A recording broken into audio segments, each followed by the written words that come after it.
And here is part 2. Bad times, I don't want to have bad. I have to thank you for the voice because I got a gig doing the voice because of you. Really? Absolutely.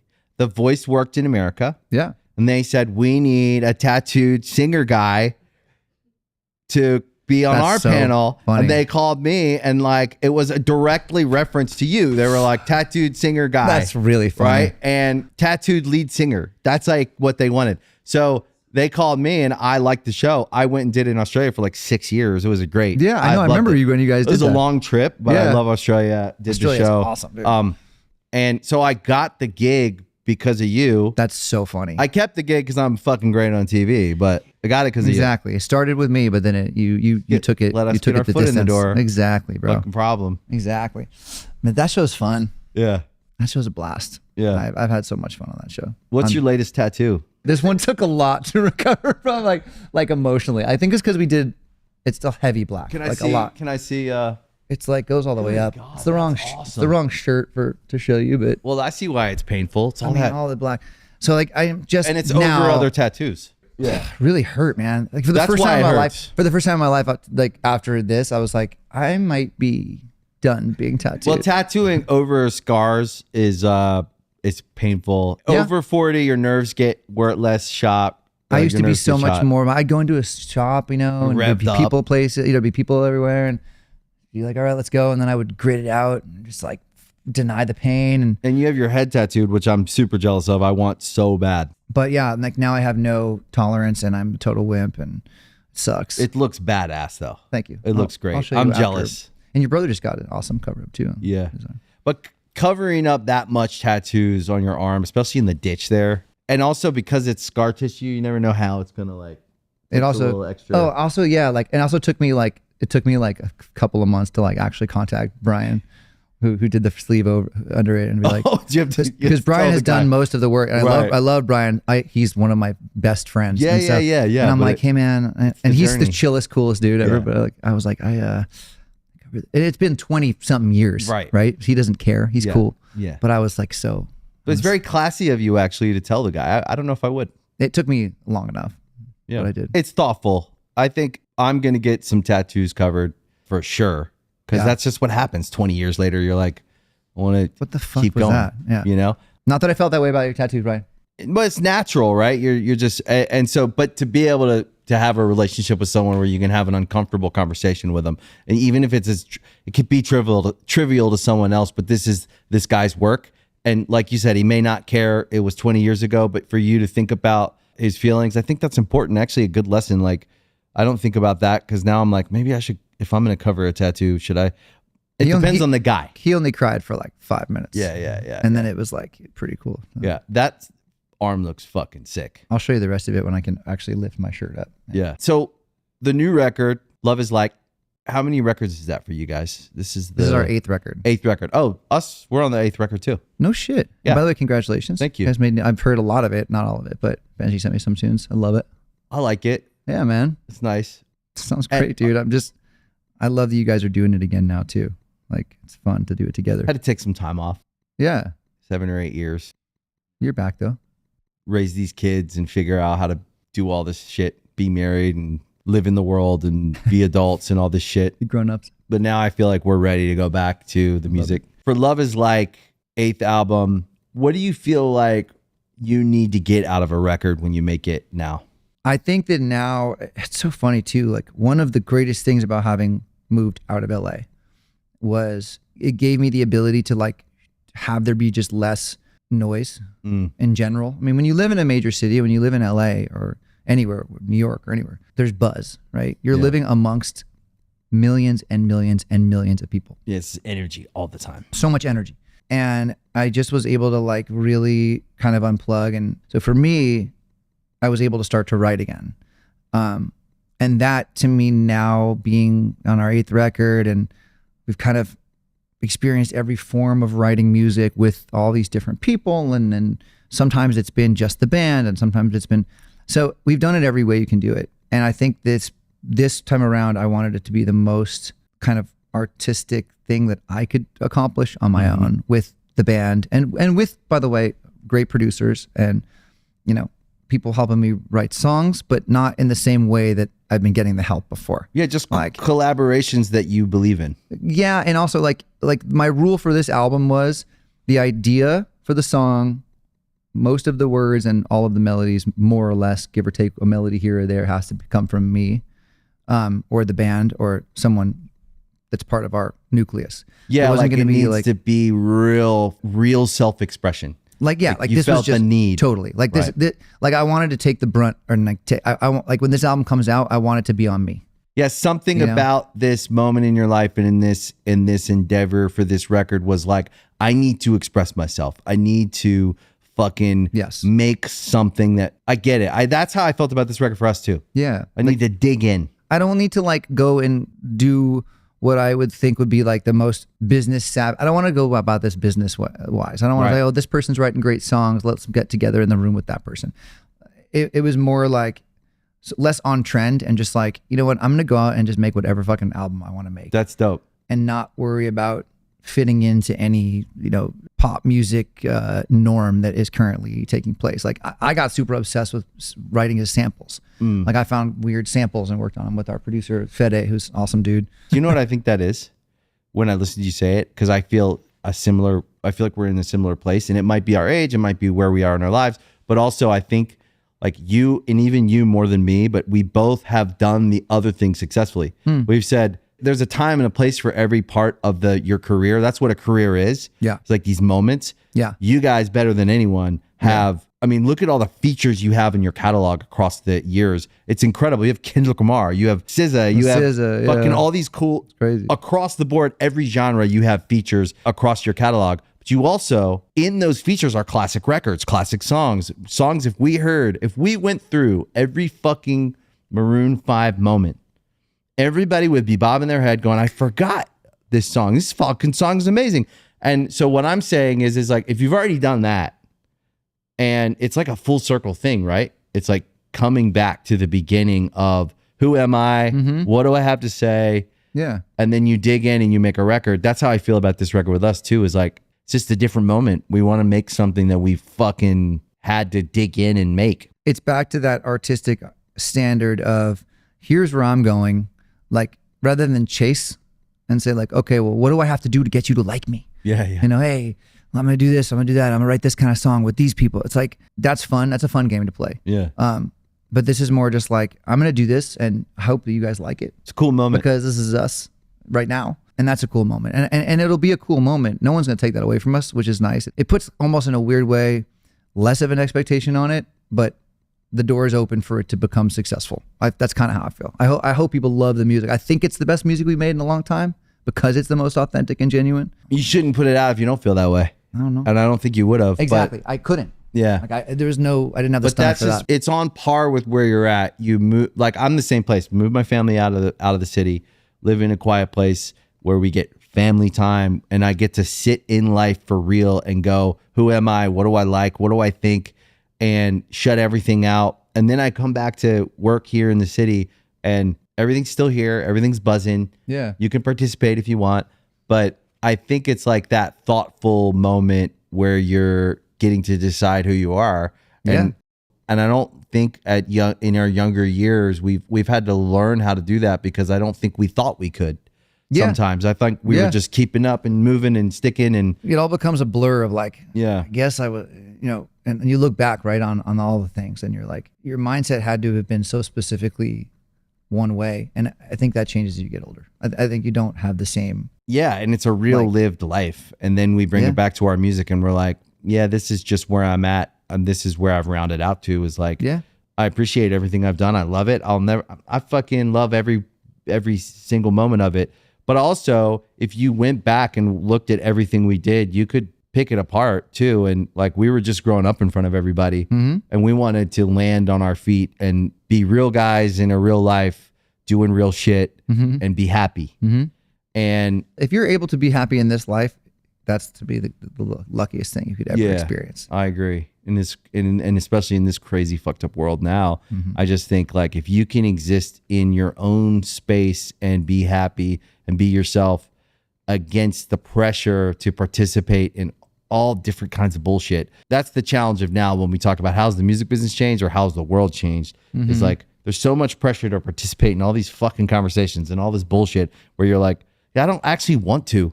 No. I'm not saying any of you are right or wrong or this or that. I just want to be me, whatever that means. Yeah. I mean, it becomes very difficult to navigate all of that. It's like, it's too complicated and there's too much at stake and there's too much at play. My name's Paul. Just like stay away from all of it. Yeah. But I think that where Maroon 5 is now, new record, going out on tour, I think you're going to see the band is bigger than it's ever been because it's a generational thing, right? The catalog stands up so that the new music stands up and the show stands up because y'all are real. You guys can play live, so you're a good band. So that's a thing that's kind of weird. It's like, I know no one really talks about live, but you have to be good live to especially these days. Yes, to build a touring career for decades, you have to be good live. That's like the number one, I'm sure kids ask you this too. Like, what do I do to make it? And I'm trying to think, and I'm young and I'm starting out. And they always ask, and I always am pretty lost when people ask that question. Yeah. As I'm sure you are too. You're like, I don't fucking know. It's crazy now. Yeah. But I always say, be good live. Yeah, write good songs, be good live. AI is coming for everything. Yeah. Be good live. Because the one thing that AI cannot come for is people will always want to go see other people play music. And nothing hits like a band. It's like you could layer the track. You could do all these things to make something sound bigger. But if you aren't playing together live and putting on a show, you can see it when it's good and you can see it when it's bad. And I think one of the things that me and Nicole were talking about this, we see these new artists, especially in COVID, they haven't played that many live shows. You guys have done thousands. Well, it's so fast now. Yeah. Like, it's like some kid will write a song and put it out and then literally on the internet.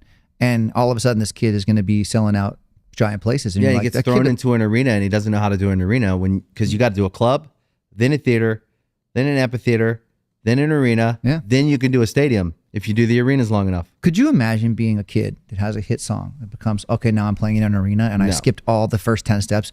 Think about this. I always think about shit like this. Think about the panic that kid is going to feel when they feel like a slap back and they can't hear fucking anything at all in their band is playing or the artist is trying to play and they can't even hear themselves think. Because remember that feeling of like playing a big building and like, oh, here are some more things to negotiate acoustically I can't hear. Yep. Like shit, like super basic shit like that.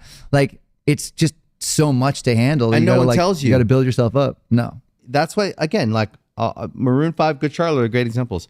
You start in some fucking friend's basement. Then you play a bar. Then you play a proper club. And then you play a bigger club. Then you play a theater. Then you play an amphitheater. Then you get to an arena. That process gives you layers. It gives you grit. It gives you problem solving skills on stage in real time when this cuts out or this happens or that happens. Yep. It's from hundreds and hundreds and hundreds of practice rounds. 10,000 hours, they say? That's right. And so when you think about Maroon 5 and the decades of work, you bring that with you, just like I read all your stats. The reason you can sit on The Voice, the reason you can go do the arena tour, the reason you can make whatever the fuck record you want to make now is decades of fucking work. In the world we live in today, no one wants to hear the boring part, the long part, the fucking decades of work part. The actual work part. They just want to talk about right now. Everything's turn and burn. And for better or worse, I don't even know if it's good or bad, but at the end of the day, it's just like, what it is. The reason you can sit in this chair and talk to me about music is because you have decades of fucking all the things. It's good, it's bad, it's hits, it's misses, it's shit went wrong, shit went sideways, shit went right. Yeah. And you kept showing up. And the through line for life for me as a guy who's trying to be married, have a career, raise my kids, and live a life is, you got to fucking show up and solve the problem at hand, whatever that problem is. Showing up. That's it. I think you hit it right on the head. Just show up. Yeah. Because everything will have flaws. Everything will be riddled with problems, but show up. And if you show up, it's the absolute best foot to start on. And then the rest of it, who the fuck knows? And then you got some friends you meet along the way and you got a support system that's real. I think that's also necessary for me as I have a really good like support system of people. LA's giving me that, by the way. Best people in the world. Same for me. I can't knock that. And by the way, as much as it was like we left LA, I like being close to LA. Yeah. I can't divorce myself from my entire history as a human being, having grown up here and built the great relationships like you're talking about. And so I do have a lot of love for it. I just think that once I had kids, I'm like, let's get out of here for a little while. Absolutely. This is a town that is really feels like it's like centralized around work and doing things, and getting out of it, I realize like is about family. So when I go home, it's all about family. I come here to work and I'm not that far, so I have to be close too. But what are you the most excited about in your life coming up? What are you getting out of bed for? Like, what are you the most excited about? It's going to sound cliche and it's going to sound untrue because everyone would be like, oh, but getting out of bed for, and I think this is like, we talk a lot about family today, getting out of bed for family. Yeah, me too. 100%. Yeah. Because I think like I only got out of bed for career for like a long time. Right. Before family existed. Right. And I think when I was 23 years old, I was like, let's fucking make it. Let's go. Let's go tour for 20 years. Let's go. Same. And that got me out of bed because that was my driving force in life. And that was my whole motivation at the point. Met Beati, had a family, all of those things changed. So I think that now, priority wise, what gets me out of bed is like my excitement and the joy that having my family gives me. That's number one. Yeah. And what's interesting is like, it's really, really interesting to have seen the shift in my whole being change of like, okay, so now number two is, I probably have to say career, right? And so the album, career, coming and doing horizon. your podcast today is two. It used to be one, right? So, and I like really think that that is an important and necessary shift that had to take place in my life. So yeah, that's the answer. I guess. Feel the exact same way. But I think I had to learn. I think my 40s has been I think I started that in my 30s trying, but I had been so career minded and dedicated, and also came from poverty and was scared for so long that I'd go back. And that took me therapy and everything else, learning how to like stop and be like, okay, I can hold this for a while. Balance. I'm not going to be impoverished anymore. Probably needed that. Probably happened 10 years later than it should have. And so. But that's a good point. That's an important point to bring up when we're talking about this kind of stuff when it comes to balance, because when you have a family, all of a sudden your career becomes that much more important because you you're get triggered. providing You're for like, your family right. and you have this thing. So one fuels the other in ways you never could have imagined, right? Like back then I'm like, okay, cool. We'll be successful. We'll make some money maybe. Oh, amazing. Wow. This is so cool for me. Right. But then it becomes like, now you have like, people to provide for. And so that, I think that instinct also drives the other, right? Yeah. So that is something that you need to adjust to also, of like, well, and I tell my kids every time, I'm like, I'm doing this shit at this point for you guys. Period. Like pretty much 100%. Period. Like, I don't know if I would be doing it at the level that I'm pursuing it still if I didn't have a family. Well, you have the same ambition. It's driven by something else now. But like the ambition you had when you were younger, for me, it was about me. Sure, exactly. I wanted all. I wanted it all. I wanted to see it all. I wanted it, and that's a healthy thing for like a 23-year-old. I think ambitious. Being ambitious is fine. Ambitious is good. In good taste. And in balance of like, I want to experience it all for all these reasons. And if you can find the balance, great. But at the end of the day, what gave me balance was I met my wife. And then I would say the first 10 years of our marriage was me learning how to participate in a functional family. I didn't have a functional family growing up. It was dysfunctional. And I think that was a big, she's a fucking saint, dude. She put up with me learning the learning curve of like how to like be the dad I want to be, work on myself. I'd say my 40s has been where what you're saying is it came all the way to fully develop, fully realized family that I'm super proud of. And that's why when I see other couples out there, especially that first 10 years, I'm like, you're in your growing period and you're in the learning curve. And so I'm like, just hang in there and work together to figure out how this thing functions. And then my 40s has been about like exactly what you're saying. I get out of bed for my family. Yeah. I'm excited about my family.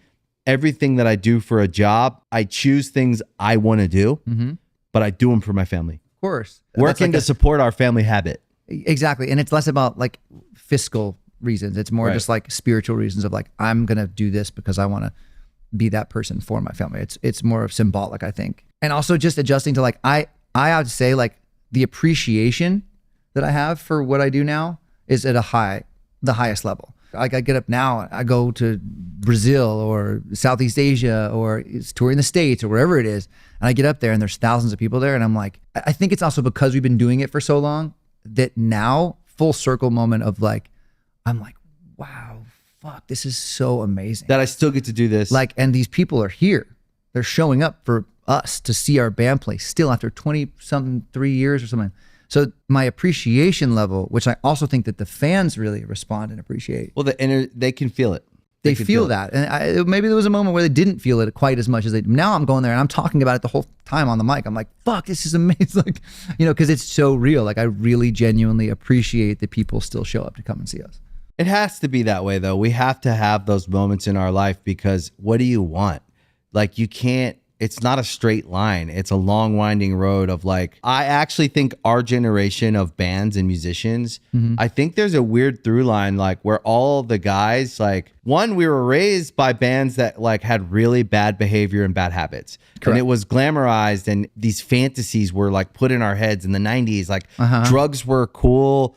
Everything was kind of made to seem like it was Caring wasn't cool. Caring wasn't cool. And you grew up with this like idea that like all these bad things were good and all these good things were bad. And it's like, don't sell out. Right. It's weird, Like, right? Don't like, be successful.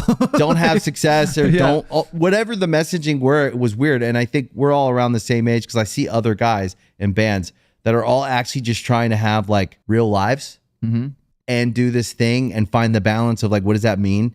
And be real people and not be these like weird alien, like people that live in these like bubbles and don't interact with the world in a real way. So I think like over the last 20 years, we're this like generation of musicians that have one, grown up in front of everybody, two, want more out of life than just whatever this was sold to us as, what this is going to be. Is like, you're going to be rich and famous. And you're like, what does that mean? And then you kind of get on the other side of it and you go like, some of it's good, some of it's bad. That's the nature of life. And now we're in our 40s. We have kids. We have families. Amazing wives. I love your wife, by the way. She's amazing. And by the way, also, she's a fucking goat. Awesome. Like, She's a goat. Best. Yeah. We're also just so lucky that we get to have a little bit of all this. Like, Yeah. I think that it's so hard to balance like things like that and to be able to say that you have these priorities. And like I said, always the best intentions. Nothing is perfect. It can't be. But just to have all the right priorities in the right order is just mentally the challenge of that, I think, and being able to have success, but also being able to balance it. That's the hardest thing to do. It's like, what would you say over the last 23 years, personally, but with Maroon 5, my experience of your band is you guys are having this like solidifying moment. You've always put out music. You've toured. For me, it's always been on brand. I've always been like, but I think it's just you being yourself. That's probably why it's on brand. But I look at it and I go, okay, this is a band that's classic by any standard, but also is in the world right now and not out of touch with the world and engaging in the world, making music, putting on shows. So I look at it and I go, that's someone who's done it really well. And none of us know how to do this shit. We're just like going through we career. just haven't stopped. Right. I think that's probably like, I think at a certain point, you know how this is where you have some success and then it's like, hey, you want to do this? Hey, you want to do this? Maybe you could try this. And you feel like you can do anything. And I think for me, like, and then the TV show. And then like, oh, you know, you experienced it. Oh, I'm on TV all the time. It can take away from that momentum of like, no, but like the music is what I'm here for. Because I've seen music's first. Always. So like, as long as that's what I lead with, it's like, I'm not going to go try pretend like I'm going to be this or be that. This is all I know, really. And even the fucking voice, it's music. So that talk about having a brand, like there's never been a sit down or a conversation about it. It's just like, all I know how to do literally is music. So as long as I just keep doing that, put my head down, focus, that will be what defines me as like, just continue doing this. It's that dumbly simple, but I think that's where I'm at. I'm just saying, 23 years as Maroon 5, that's exactly kind of what I thought. You know what's funny too about what I admire most about you guys too is like, you guys are so good at doing other things.